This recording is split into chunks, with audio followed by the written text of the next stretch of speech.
Да влезе гол, ще го очакваме и ние, но за сега все още 0-0.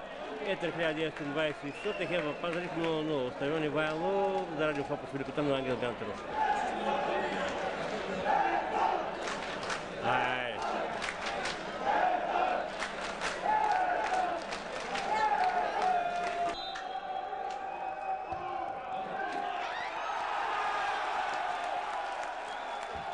Гол за Етър, Орлин Борисов! Спартак Плевен 1-1.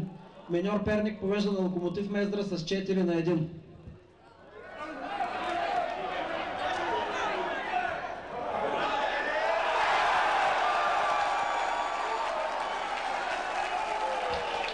Гол 2-0 за Етър срещу Хевър.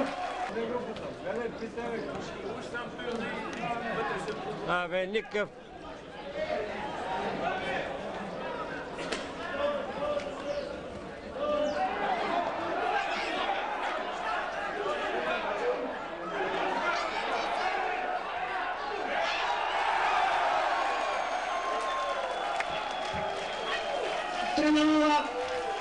Класика в Виолетово, Иванин Драшков.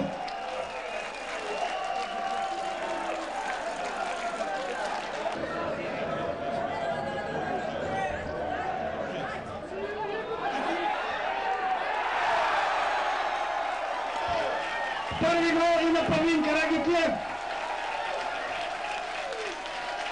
Етър повежда с 4-0 на Хевър Пазарик.